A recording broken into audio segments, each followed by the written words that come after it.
rahmat Allah. ومن لطيف ما ورد فيها ما جاء عن ابن عباس أنه كان في مجلس فجاء السائل يسأل هل للقاتل توبة. Seseorang datang kepada Sayyidina Abdullah ibn Abbas dan menanyakan soalan, adakah orang yang membunuh itu boleh diterima taubatnya? فقال نعم. Dijawab olehnya, ya.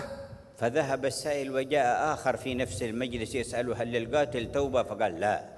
Maka kemudian orang yang bertanya tadi pergi dan datang orang lain bertanya soalan yang sama, adakah si pembunuh itu boleh diterima taubatnya? Sayyidina Abdullah bin Abbas mengatakan tidak.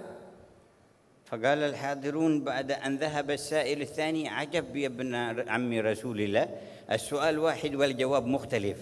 Maka orang-orang yang ada di sekeliling Sayyidina Abdullah bin Abbas merasa hairan akan jawaban yang diberikan, soalannya sama akan tetapi jawabannya berbeza. فقال أما الأول فقد سألني وقد وقع في قتل فيريد أن يتوب ففتحت له الباب بينه وبين ربه حتى لا يعيث في الأرض فسادا ولا يبعد. Katanya yang pertama tadi yang bertanya sudah melakukan pembunuhan itu dan menyesal dan ingin kembali kepada Allah. Maka saya memberikan jawaban untuk membuka harapan kepadanya dan kembali kepada Allah agar supaya dengan kesungguhannya bertaubat akan diterima taubatnya oleh Allah. وأما الثاني فقد رأيته يسألني فتفرست أن خاطره يحدثه بقتل أحد بينه وبينه مشكلة فيريد يسأل هل توبة فقلت لا حتى لا يوقع نفسه في العار والنار.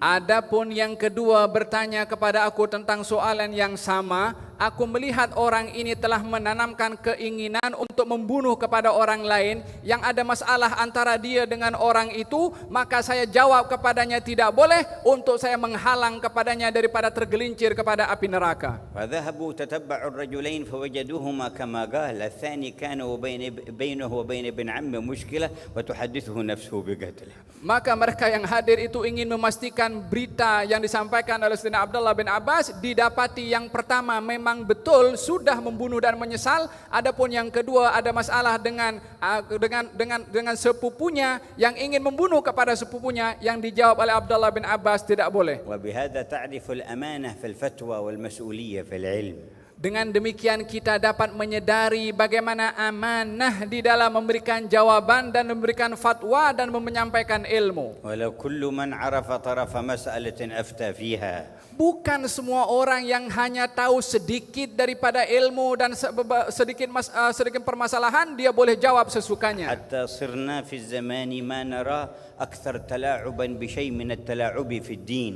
Sehingga kita di zaman kita sekarang ini menyaksikan dan melihat permainan dan orang yang menganggap remeh-temeh itu terlalu dinampak perbuatan mereka di dalam menganggap remeh-temeh dalam hal ehwal agama. في الصباح فتوى وفي المساء فتوى تناقضها. Kita lihat pagi ada mengeluarkan fatwa, lalu petang ada fatwa yang melawan fatwa yang pagi. وفي اليوم الثاني يناقض الاثنتين. Yang hari esoknya akan keluar fatwa balik yang menolak dua-dua fatwa yang semalam. ويقوم ظرف اجتماعي أو سياسي فتكون فتوى فيتغير الظرف فتتغير الفتوى.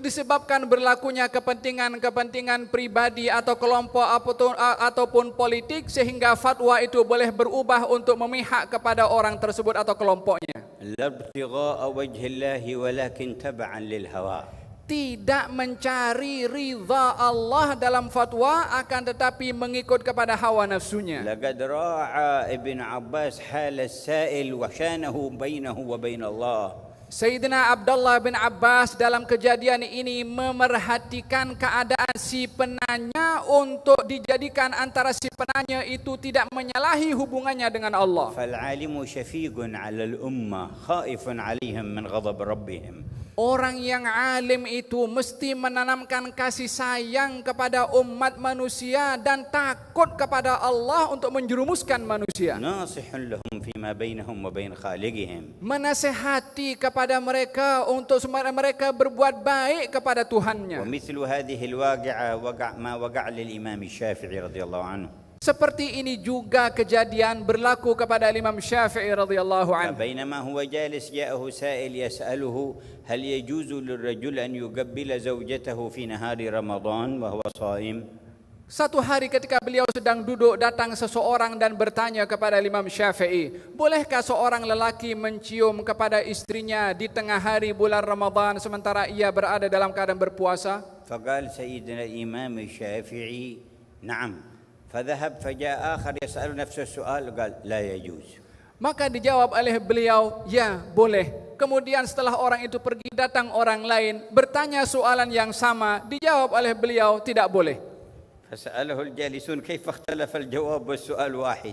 Maka orang yang hadir di sekeliling Imam Syafi'i bertanya, bagaimana soalannya sama tapi jawabannya berbeza juga. قال أما الأول فرجل شائب عليه آثار التقى ما يؤديه التكبير إلى محرم فقلت له يجوز. Yang pertama bertanya adalah orang yang sudah tua dan nampak orang itu ketakwaannya kepada Allah Subhanahu wa taala, maka saya yakin dengan jawaban yang saya berikan tidak akan menjerumuskan orang itu kepada perkara yang dilarang oleh Allah. قال أما الثاني فشاب حديث عهد بزواج لا يؤمن عليه فقلت له لا. Adapun yang kedua adalah orang yang masih muda dan baru saja berkahwin, maka khawatir kalau diiyakan akan terjerumus kepada perkara yang dilarang kepada mereka orang berpuasa, maka dijawab oleh Imam Syafi'i tidak boleh.